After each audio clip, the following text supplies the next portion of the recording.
श्रीवास्तव आज उत्तर प्रदेश के कोटे से 8 केंद्रीय मंत्री बनने जा रहे हैं। आपको बता दें कि जहां शाम 7:15 बजे नरेंद्र मोदी देश में तीसरी बार प्रधानमंत्री पद की शपथ लेने जा रहे हैं और इसी के साथ साथ मंत्रिमंडल को लेकर भी अब जो तस्वीर है वो क्लियर हो चुकी है। उत्तर प्रदेश के कोटे से 8 केंद्रीय मंत्री बनेंगे। राजनाथ सिंह तीसरी बार केंद्रीय मंत्री बनेंगे। यूपी से जितिन प्रसाद जिनको पीलीभीत से चुनाव लड़ाया गया था, आपको याद होगा कि इस बार वरुण गांधी को टिकट नहीं दिया गया था और योगी सरकार में मंत्री जितिन प्रसाद को टिकट मिला था, वो केंद्रीय मंत्री बनेंगे। पंकज चौधरी की बात करें, पंकज चौधरी को टिकट मिला था और लगातार वो 6 बार से विधायक रह चुके, उनको टिकट मिला था महाराजगंज से। अनुप्रिया पटेल की बात करें तो अनुप्रिया पटेल मिर्जापुर से चुनाव लड़ी थी, उनका भी केंद्रीय मंत्री बनना पक्का हो चुका है। और साथ ही साथ जयंत चौधरी केंद्रीय मंत्री बनेंगे। कमलेश पासवान की बात साथ साथ बीएल वर्मा भी मंत्री बनाए जाएंगे। आगरा वाले एसपी बघेल को लेकर भी असमंजस बनी हुई है। तो देखिए ये तमाम चेहरे और भारत समाचार लगातार इन तमाम चेहरों को लेकर लगातार यहां पर कयास लग रहे थे। तो प्रधानमंत्री का तीसरा कार्यकाल और इसमें जातिगत समीकरणों पर पूरा फोकस। यूपी का जातिगत समीकरण साधेगी बीजेपी। जिस तरह से उत्तर प्रदेश में बीजेपी का परफॉर्मेंस रहा, 62 से 33 सीटों पर बीजेपी जिस तरह से सिमटी है, अब मोदी मंत्रिमंडल में देखिए जातिगत समीकरणों पर पूरा फोकस रहेगा। बीजेपी से दूर हुए दलित समाज को साधने की कोशिश और एक मंत्री पद दिया जा सकता है। एक और बड़ी अपडेट इसी से जुड़ी हुई, यूपी का जातिगत समीकरण साधने जा रही है बीजेपी। आज तीसरी बार देश के प्रधानमंत्री के रूप में शपथ लेंगे नरेंद्र मोदी। तो वहीं राजपूत और ब्राह्मण समाज को साधा जाएगा, एक एक मंत्री पद यहां से भी दिए जाएंगे।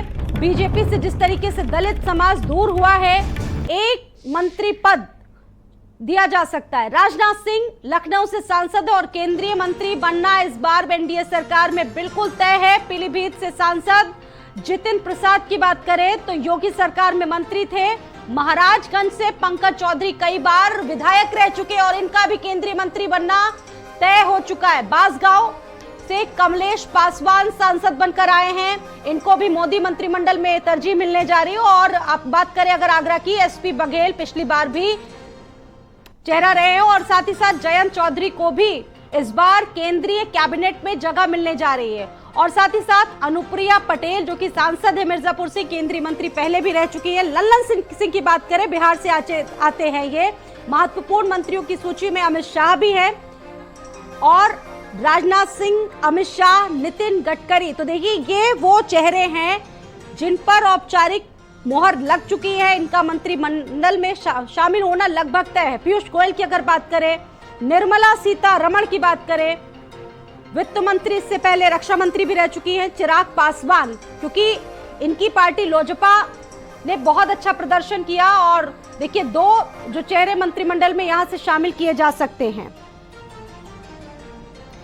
उत्तर प्रदेश में न सिर्फ जातिगत समीकरणों के आधार पर मंत्रिमंडल में इसमें जगह होगी, बल्कि उत्तर प्रदेश ऐसा बड़ा राज्य होने के चलते इलाकाई बैलेंस साधने की कोशिश की जाएगी। आप देखिए निर्मला सीतारमण, महत्वपूर्ण मंत्रियों की सूची में कौन कौन से चेहरे हैं। चिराग पासवान बिहार से आते हैं, चिराग पासवान की बात करें तो बिहार से आते हैं। लल्लन सिंह भी बिहार से आते हैं। और देखिए इससे पहले भी कहा गया कि बिहार जैसे महत्वपूर्ण राज्य को स्पेशल पैकेज मिलना चाहिए, कई बार मांग उठी और जेडीयू का जिस तरीके से इस बार का परफॉर्मेंस रहा है, तमाम महत्वपूर्ण मंत्रालय मिलने की संभावना है। एक और बड़ा नाम, अहम नाम कमलेश पासवान का, दलित वोटर्स को साधने के लिए इनको भी मंत्री परिषद में जगह मिलने जा रही है। जयंत चौधरी, पश्चिमी उत्तर प्रदेश को साधने के लिए जयंत चौधरी राज्यसभा सांसद फिलहाल ये हैं और जीते हैं, वहां से इनको जगह मिलने जा रही। बीएल वर्मा की बात करें, केंद्रीय राज्य मंत्री,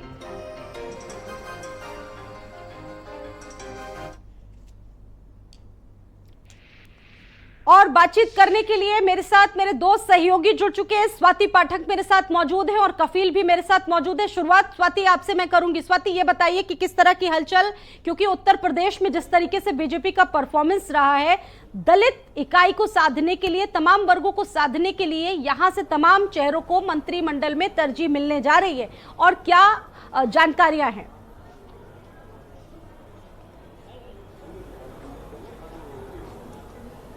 देखिए, उत्तर प्रदेश से 6 बीजेपी से मंत्री बनाए गए हैं और 2 सहयोगी पार्टियों से मंत्री बनाए जा रहे हैं। प्रधानमंत्री आवास पर पहुंचे थे और शाम को शपथ ग्रहण समारोह भी है। अगर हम नामों की बात करते हैं तो जो बांसगांव से सांसद है उनको प्रधानमंत्री आवास पर बुलाया गया था, यानी वो मंत्री बनने जा रहे हैं। इसके साथ ही सहयोगी पार्टियों की बात करें, अनुप्रिया पटेल और जयंत चौधरी का नाम है। भारतीय जनता पार्टी से राजनाथ सिंह बांसगांव के सांसद हैं। इसके साथ ही अगर हम बात करें तो एसपी सिंह बघेल जो है सांसद, आगरा से चुनाव जीत कर आए हैं। जितिन प्रसाद का नाम भी शामिल है। बीएल वर्मा राज्यसभा सांसद है, उनका भी नाम शामिल है। इसके साथ ही अगर हम बात करें तो कुल मिलाकर 6 नाम जो है वो भारतीय जनता पार्टी से है और 2 सहयोगी से है। खास बात यह भी है कि महिलाओं में जो है वो एनडीए के कोटे से जो है वो उत्तर प्रदेश से अनुप्रिया पटेल का नाम है। इससे पहले स्मृति ईरानी भी उत्तर प्रदेश से मंत्री बनाई गई थी, अमेठी से चुनाव जीत कर आई थी। इस बार चुनाव हार गई है, मंत्रिमंडल में उनका नाम भी नहीं है। तो ऐसे में बीजेपी जो है वो सभी जातियों को साधने की कोशिश जो है वो उत्तर प्रदेश के जरिए की जा रही है, क्योंकि जो नुकसान पार्टी को लोकसभा चुनाव में हुआ है, अभी जो लोकसभा चुनाव के नतीजे आए, आपने देखा है कि 2019 में बेहतर प्रदर्शन जो है वो भारतीय जनता पार्टी ने यूपी में किया था, लेकिन इस बार नुकसान पार्टी को हुआ है। तो ऐसे में बांसगांव के सांसद को मंत्री बनाने जा रही है भारतीय जनता पार्टी। कमलेश पासवान नाम है उनका। इसके साथ ही एसपी सिंह बघेल मंत्री रहे हैं, उनको फिर से रिपीट किया जा रहा है।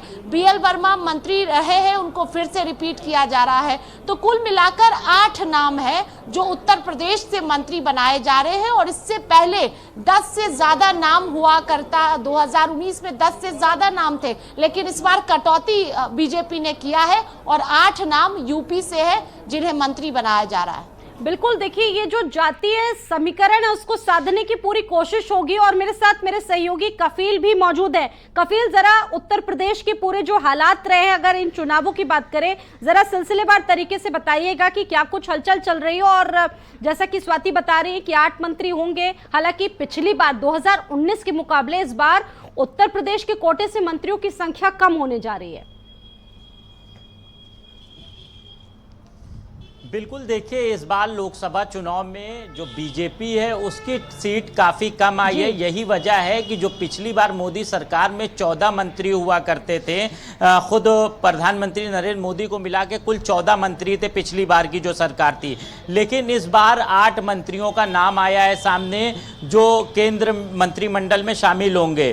तो कहीं ना कहीं उत्तर प्रदेश के खाते से मंत्रियों का जो पद था वो कम हुआ है, क्योंकि सीटें कम हुई हैं। लेकिन राजनाथ सिंह यहाँ से लखनऊ से जीते हैं, उनको पहले की तरह इस बार भी मंत्री बनाया जा रहा है। कहीं ना कहीं बीजेपी इस बार जातिगत जो समीकरण है उसको साथ कर चलेगी, क्योंकि 2027 में विधानसभा चुनाव भी है। माना यह जाता है बीजेपी जब एक चुनाव खत्म होता है तो दूसरे चुनाव की तैयारी शुरू कर देती है।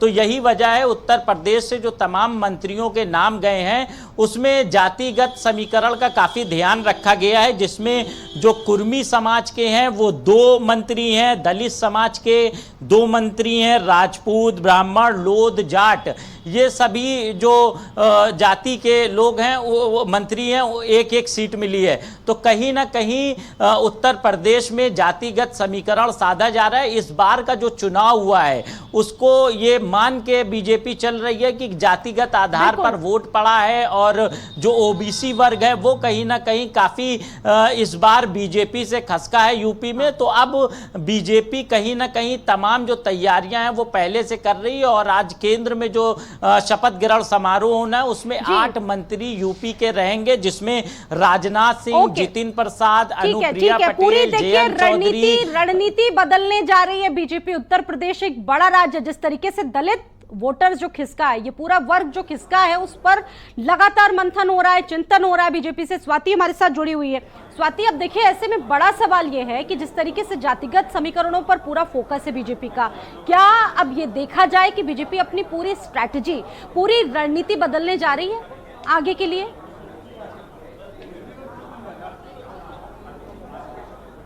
विधानसभा चुनाव फोकस है क्योंकि 2027 में उत्तर प्रदेश में विधानसभा का चुनाव होना है और पार्टी को जो नुकसान हुआ है पार्टी उस पर आकलन कर रही है और यही वजह है कि हर एक जातियों को साधने की कोशिश की गई है। ब्राह्मण चेहरा दिया गया है जितिन प्रसाद को, आप देख लीजिए। अगर आप बात करेंगी और भी अलग अलग जातियों की तो उसको भी साधने की कोशिश की गई है। ठाकुरों को साधने की कोशिश की गई है, दलितों को साधने की कोशिश की गई है। तो ये तमाम जातियों पर भारतीय जनता पार्टी का फोकस है, जिससे 27 में जब विधानसभा का चुनाव हो तो भारतीय जनता पार्टी को उत्तर प्रदेश में नुकसान ना हो। यही वजह है कि बीजेपी ने जो है वो जातियों को भी सोचा है, समझा है, विचार किया है, विमर्श हुआ है और उसके बाद ये तय किया गया है। क्योंकि आज शाम में शपथ ग्रहण समारोह है और जो भी प्रधानमंत्री के आवास पर पहुंचे थे उनका मंत्री बनना तय है, क्योंकि उन्हीं के पास कॉल गया था जिन्हें मंत्री बनाया जाएगा। चाहे हम बीएल वर्मा की बात करें, पंकज चौधरी की बात करते हैं, एसपी सिंह बघेल की बात करते हैं। और ये भी समझना होगा कि एसपी सिंह बघेल आगरा में चुनाव जीत कर आए हैं और बड़ी जीत जो है वो एसपी सिंह बघेल की हुई है। पंकज चौधरी को देखिए आप, जिस तरह से बीजेपी को नुकसान हुआ है, उन नुकसान में जो ये नेता है ये चुनाव जीत कर आए हैं और यही वजह है कि तोहफे के तौर पर इनको दिया जा रहा है। कमलेश पासवान को आप देख लीजिए, कई बार से सांसद है, इस बार मंत्री बनने जा रहे हैं पहली बार। जितिन प्रसाद ब्राह्मण चेहरा है, पीलीभीत से चुनाव जीत कर आए, वरुण गांधी का टिकट काट कर उनको टिकट दिया गया, दूसरी पार्टी से भारतीय जनता पार्टी में शामिल हुए थे और उनको बीजेपी मंत्री बनाने जा रही है। तो ब्राह्मण, ठाकुर और इसके अलावा और भी आप जातियों को देख लीजिए तो साधने की कोशिश जो है वो इसके जरिए की गई है। बिल्कुल। और देखिए, देश में तीसरी बार नरेंद्र मोदी की सरकार बनने जा रही है, नरेंद्र मोदी की अगुवाई में। शपथ होगा 7:15 बजे और इसके साथ साथ ये जो तस्वीर है वो क्लियर हो चुकी है कि मंत्रिमंडल में ये जो पुराने चेहरे हैं उनको रिपीट किया जाएगा, कुछ नए चेहरों को तरजीह भी दी जाएगी। हमारे साथ केपी मलिक जी जुड़ चुके हैं, वरिष्ठ पत्रकार। केपी मलिक जी, आपका भी बहुत बहुत स्वागत है भारत समाचार में। केपी मलिक जी, आज मोदी कैबिनेट बनने जा रही है और इसी के साथ देश में तीसरी बार नरेंद्र मोदी की अगुवाई में एनडीए की सरकार बनने जा रही है। आप इस चीज को किस तरीके से देख रहे हैं? क्योंकि सभी जानते हैं उत्तर प्रदेश में बीजेपी को इस चुनाव में एक बड़ा डाउनफॉल हुआ, एक बड़ा नुकसान हुआ, एक बड़ी गिरावट हुई और ऐसे में चर्चा इसी बात पर चल रही है कि तमाम जातिगत चीजों को साधने की कोशिश इस मंत्रिमंडल में दिखेगी। तमाम कुर्मी चेहरे इसमें होंगे, ब्राह्मणों को भी देखा गया है और साथ ही साथ दलितों को भी इस बार मंत्री परिषद में जगह मिलने जा रही है। आप इसको किस तरीके से देख रहे हैं? ये संयोजन कैसा रहेगा बीजेपी का? देखिए स्वाति, अगर आप देखें जो पिछले लोकसभा के चुनाव हैं उसमें उत्तर प्रदेश जैसे बड़े राज्य में भारतीय जनता पार्टी को बहुत नुकसान हुआ है। उसको देखते हुए भारतीय जनता पार्टी चाहती है, क्योंकि 2027 में विधानसभा चुनाव भी हैं और जिस प्रकार कई जातियां पूरे अपने दल बल के साथ विपक्ष में चली गई थी और भारतीय जनता पार्टी को एकाएक छोड़ दिया था, तो उन जातियों का प्रतिनिधित्व इस मंत्रिमंडल में रहे और तमाम जाति उससे साधी जाएं, इसकी कोशिश इस मंत्रिमंडल में की जा रही है। अब ये मंत्रिमंडल में तमाम नए चेहरे भी हैं, तमाम पुराने चेहरे भी हैं। राजनाथ सिंह जैसे तीसरी बार बनने वाले भी हैं और जयंत चौधरी जैसे पहली बार बनने वाले भी हैं। तो ये तमाम कवायद एक ऐसी है कि सभी जातियों को लेके जाया जाए। जैसे कि अभी आपकी जो पत्रकार हैं उन्हें स्वाति ने बताया कि इसमें तमाम चेहरे ऐसे हैं अलग अलग जातियों के, चाहे उसमें कुर्मी जाति हो, चाहे ठाकुर जाति हो, चाहे ब्राह्मण हो, चाहे जाट हो, सबको साधने की कोशिश की है। लेकिन मेरा सवाल स्वाति यहाँ दूसरा ये है कि सरकार जिस प्रकार से बन रही है और उसमें तमाम बाहर के सहयोगी दल हैं, एनडीए के सहयोगी दल हैं, इसको कैसे प्रधानमंत्री जी साथ में लेके चलेंगे? क्योंकि प्रधानमंत्री जी का इस तरह का नेचर नहीं है कि वो गठबंधन की सरकार को साथ में लेके चलें, उनका इस प्रकार का टेम्परामेंट नहीं है, उनका अनुभव नहीं है। तो यहाँ पे संशय थोड़ा सा ये होता है कि आप प्रधानमंत्री जी इस मामले को लेके आगे बढ़ेंगे?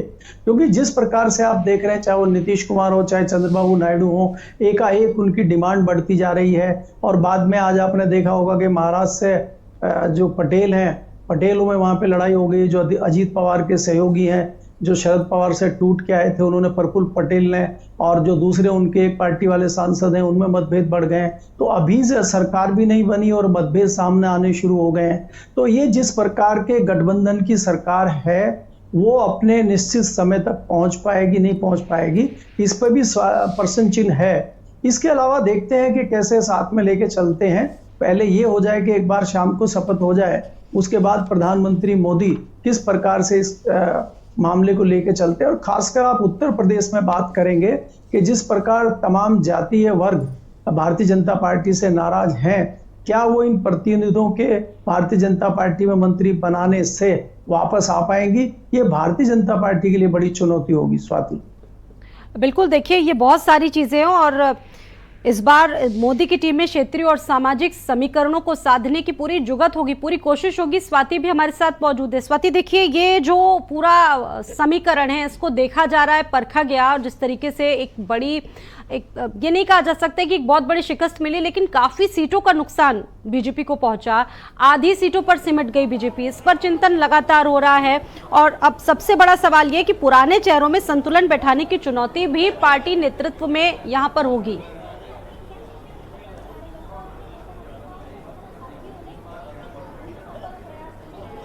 देखिए, हार पर चिंतन अभी होगा, अभी हुआ नहीं है। उत्तर प्रदेश में जो नतीजे आए हैं भारतीय जनता पार्टी को लेकर, उस पर जब सरकार नई बन जाएगी, सब कुछ सेट हो जाएगा पूरी तरह से, उसके बाद हार को लेकर जो है वो समीक्षा बैठक भी की जा सकती है। मंथन जरूर होगा उत्तर प्रदेश को लेकर, क्योंकि जिस तरह से पार्टी को उम्मीद थी वो उम्मीद पर जो है वो उत्तर प्रदेश नहीं उतरा, ये तो साफ है। क्योंकि हर एक नेता को आप ऐसे भी बात कर लीजिए, ऑन द रिकॉर्ड तो कहते ही थे, ऑफ द रिकॉर्ड भी ये कहते थे कि 60 से ज्यादा सीटें तो कम से कम आ ही रही हैं, लेकिन वो नहीं रहा। तो हार पर चिंतन उत्तर प्रदेश को लेकर अभी होगा। और इसके साथ ही अगर हम बात करें, आपने बात की तो मंत्रियों को रिपीट भी किया गया है, पुराने चेहरे को फिर से वापस मोदी 3 मंत्रिमंडल में शामिल किया जा रहा है, जिसमें उत्तर प्रदेश से BL वर्मा, पंकज चौधरी, SP सिंह बघेल शामिल है। लेकिन महिलाओं की बात करें तो पिछली बार महिलाओं की संख्या ज्यादा थी जो यूपी से मंत्री बनाई गई थी, चाहे साध्वी निरंजन ज्योति की बात करें हम, स्मृति ईरानी की बात करें हम, या फिर अनुप्रिया पटेल की बात करते हैं, तो 3 चेहरे थे जिन्हें उत्तर प्रदेश से मंत्री बनाया गया था। लेकिन इस बार अभी तक जो है वो एक अनुप्रिया पटेल का नाम है जो प्रधानमंत्री आवास पर पहुंची थी, वो भी बीजेपी के कोटे से नहीं, NDA में वो है अनुप्रिया पटेल, अपना दल S की प्रमुख है, उनको मंत्री बनाया जा रहा है। शाम में शपथ ग्रहण समारोह भी होगा। लेकिन ये भी समझना होगा कि जातियों को साधने की कोशिश विधानसभा चुनाव के जरिए की गई है, क्योंकि विधानसभा में पार्टी कोई नुकसान नहीं चाहती है, मजबूती चाहती है कि बीजेपी एक बार फिर से 14-19 की तरह उत्तर प्रदेश में एक अच्छा परफॉर्मेंस देने की चुनौती बीजेपी के कंधे पर जरूर होगी। देखिए, एक कहावत कही जाती है कि ताज तो जरूर पहन रहे हैं नरेंद्र मोदी प्रधानमंत्री के पद पर, ये लेकिन ये बहुत कांटों भरा ताज है। ऊपर से उत्तर प्रदेश में चुनाव होने और ऐसे में एक बड़ी चुनौती, एक बड़ी जिम्मेदारी। कपिल भी हमारे साथ मौजूद है। कपिल, जिस तरीके से चुनाव में देखा गया कि अखिलेश यादव एक फॉर्मूला लेकर आए, पीडीए का फॉर्मूला, जिस पर लगातार सवाल उठ रहे थे, लेकिन उस पीडीए के फॉर्मूले ने किस तरीके से एक बड़ी शिकस्त बीजेपी को दे दी। अब उस पीडीए के फॉर्मूले को किस तरीके से बीजेपी अपना फॉर्मूला लेकर आएगी, किस तरीके से शिकस्त देगी, अब इसको लेकर क्या कुछ रणनीति है? जैसा कि बात हो रही है कि दलित चेहरों को इसमें तरजीह दी जाएगी, कुर्मी चेहरों को मंत्रिमंडल में लाया जाएगा, ब्राह्मणों को साधने की कोशिश की जाएगी।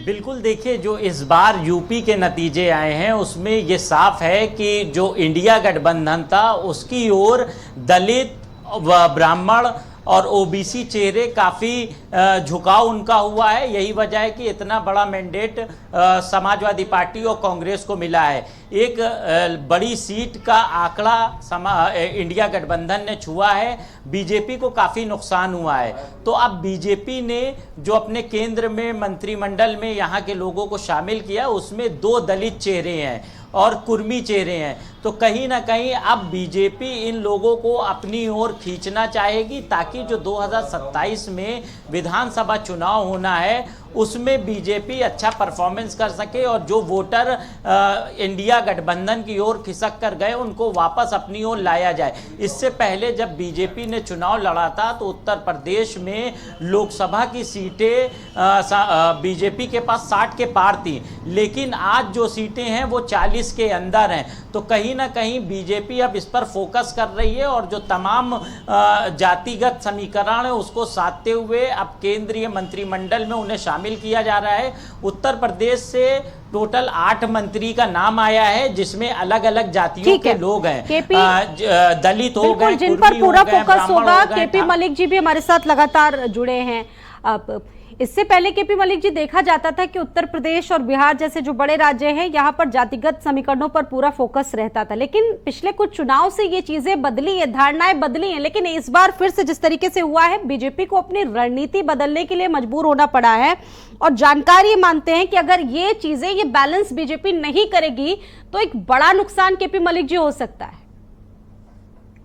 देखिए स्वाति, अगर आप देखें भारतीय जनता पार्टी का जो नुकसान इस लोकसभा में हुआ है, मैं उसको बिहार से जोड़ता हूं। बिहार में जिस प्रकार से नीतीश कुमार की सरकार ने कहा कि हम जातीय जनगणना कराएंगे, वो एक बड़ा मुद्दा इस चुनाव में देखा गया। और क्योंकि बिहार और उत्तर प्रदेश मिले हुए राज्य हैं, संस्कृति में बहुत ज्यादा फर्क नहीं है और बड़ी मात्रा में दोनों जगह दलित और पिछड़े हैं, वो उससे प्रभावित होते हैं। उसमें यह आ कि जिसकी जितनी संख्या भारी उसकी उतनी हिस्सेदारी, तो उनको लगता है कि हमें इतनी हिस्सेदारी मिलनी चाहिए जितनी हमारी संख्या है। क्योंकि अभी तक बंटवारा संख्या के आधार पर नहीं हो रहा है, अभी बंटवारा दूसरे तरीकों से किया जा रहा है। तो कहीं ना कहीं उन लोगों ने उत्सुकता दिखाते हुए भारतीय जनता पार्टी से विमुख होकर गठबंधन के साथ वो लोग गए और उसका नुकसान भारतीय जनता पार्टी को हुआ। इसमें स्वातियों में एक चीज और देखनी पड़ेगी। इस सरकार में आप देख रहे हैं कि जिस प्रकार से मंत्रिमंडल में जगह दी गई है, उसमें उत्तर प्रदेश के कई ऐसे चेहरे हैं जो अभी भी तीसरी बार चुनाव जीत के आए हैं, उनकी उपेक्षा की गई है। पार्टी के दूसरे भी सांसद हैं, क्योंकि अभी भी अगर मैं पूरा मंत्रिमंडल देख रहा हूं तो प्रधानमंत्री मोदी ने कई सारे जो राज्यसभा से लाए गए ब्यूरोक्रेट हैं या दूसरे नेता हैं, उनको मंत्री बनाया, चाहे उसमें असनवी वैश्य हो, चाहे जो अपनी फाइनेंस की मंत्री थी सीतारमण हो उनको, चाहे हरदीप पुरी हो। इस तरह के चेहरों को लाने से पार्टी के अंदर से भी आवाजें उठेंगी। मुझे इस बात पे भी संशय है। गठबंधन के जो लोग नए एनडीए के आए हैं, उनकी डिमांड भी उठेगी कि हमें ये मंत्रालय नहीं चाहिए था, हमें तो दूसरा मंत्रालय चाहिए था। तो अभी खाली शपथ होने से या मंत्रिमंडल में बैठ जाने से ही चीजें नहीं होंगी। और जाति का आंकड़ा, अगर हम फिर मैं आपको उत्तर प्रदेश पे आऊं और उत्तर प्रदेश की बात करूं, उत्तर प्रदेश बड़ा राज्य है। उत्तर प्रदेश में भारतीय जनता पार्टी को जितना बड़ी हार भारतीय जनता पार्टी की हुई है, उससे भारतीय जनता पार्टी कहीं ना कहीं उभर नहीं पा रही। प्रधानमंत्री जी खुद बहुत कम उनका वोट फीसद हो गया है पहले के मुकाबले। उनके जो आसपास की सीटें थी उसमें मंत्री चुनाव हार गए और खुद आसपास की 3-4 जो सीटें आसपास के प्रधानमंत्री की लोकसभा सीट के वो आप हार गए हैं। कई केंद्रीय मंत्री चुनाव हार गए। आपके जो अस्मिता का प्रश्न थी अयोध्या सीट, वो आप हार गए हैं। तो भारतीय जनता पार्टी के लिए बड़ी चुनौती है। और जैसा कि मैंने पहले भी आपको कहा कि मोदी जी की ऐसी आदत नहीं है, उनका नेचर नहीं है कि वो गठबंधन की सरकार को आगे लेके चल सकें। तो भारतीय जनता पार्टी की राह में अभी बड़े रोड़े हैं और आने वाले समय में जो हरियाणा में इलेक्शन सहयोगियों को साधना, और आप जैसा कि जिक्र कर रहे हैं दूसरे राज्यों में इलेक्शन होना है, अपने दूसरे जो सहयोगी दल है एनडीए, उनको साधना भी एक बड़ी बात होगी बीजेपी के लिए, क्योंकि बहुमत क्लियर मैंडेट मिला नहीं है इस बार बीजेपी को। एनडीए के सहारे है इस बार, और बैसाखी पर कहीं ना कहीं स्वाति सरकार है। आप बता रही हैं कि पूरा जो स्वरूप है आपकी बार का मंत्रिमंडल का, हालांकि पिछली बार जो बड़े चेहरे थे, चाहे स्मृति ईरानी की बात कर ली जाए, वो पूरी तरीके से इस बार मंत्रिमंडल से गायब रहेंगे। कुछ नए चेहरे जिन पर लगातार जो तस्वीर है वो सामने आ रही है, वो नए नए चेहरे कौन से होंगे स्वाति, एक बार बता दीजिए।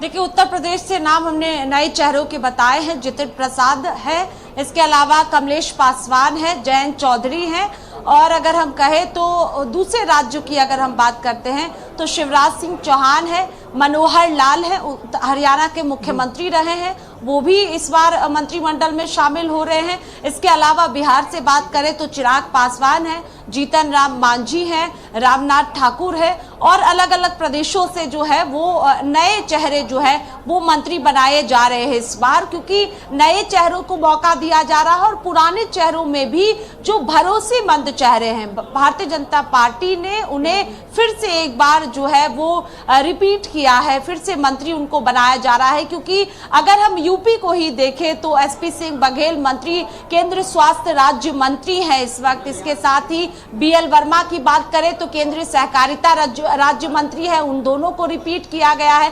कमलेश पासवान नए चेहरे हैं, अनुप्रिया पटेल भी सरकार में मंत्री रही है, जयंत चौधरी नए चेहरे हैं। तो ये नए चेहरे हैं जिन पर पार्टी ने भरोसा जताया है। और ये भी अब चुनौती बीजेपी के लिए है कि जो सहयोगी दल है उनको किस तरह से साथ लेकर आगे चला जाए। और प्रधानमंत्री के पास एक अनुभव है, आपने बयान सुना होगा कि वो किस तरह से सहयोगियों को साथ लेकर चलना है, वो उनको पता है। और नीतीश कुमार के बयान को भी आपने देखा होगा कि जब एनडीए की बैठक हुई थी अभी हाल में, तो वहां पर नीतीश कुमार ने किस तरह से बयान दिया था। प्रधानमंत्री के पैर तक छूने के लिए नीतीश कुमार झुके थे, लेकिन प्रधानमंत्री ने रोक दिया था। ऐसे में टीडीपी की बात करते हैं, क्योंकि नीतीश कुमार और टीडीपी को लेकर लगातार चर्चाएं चल रही है। तो भारतीय जनता पार्टी इसको लेकर मंथन पहले ही दिल्ली में कर चुकी है कि किसको क्या देना है, जिससे जो सहयोगी पार्टी है एनडीए में वो नाराज ना हो और साथ चल सके, मजबूती के साथ एक बार फिर से सरकार जो है वो 5 साल चले। इसको लेकर मंथन दिल्ली में हो चुका है, रणनीति भी पूरी तरह से तैयार कर दी गई है। अब आगे देखना होगा, क्योंकि आप देखिए आज भी जिन्हें बुलाया गया है उसमें से नाराजगी नहीं आई है, सबको साथ लेकर चला जा रहा है। अब आगे किस तरह से तस्वीर होगी वो देखने वाली बात होगी, लेकिन फिलहाल जो है वो कोई नाराजगी की बात नहीं आई। चाहे जीतन राम मांझी की बात आप देख लीजिए, सुबह एक खबर भी आई थी कि वो नाराज है, लेकिन किसी भी तरह की कोई ऐसी जो है बाद में तस्वीर नहीं आई। वो प्रधानमंत्री आवास पर भी पहुंचे, चिराग पासवान खुश नजर आ रहे थे। ये तमाम जो है वो नए चेहरे हैं जो इस बार मोदी फिलहाल ये बड़ी अपडेट ये है कि उत्तर प्रदेश में जातिगत समीकरणों पर पूरा जोर बीजेपी का, और ऐसे में एक बड़ी रणनीति बदलने के लिए। और एक बड़ी खबर इस बीच अपने दर्शकों को बता दें, एक बड़ी अपडेट दिल्ली से। ट्रैफिक में फंसी रवनीत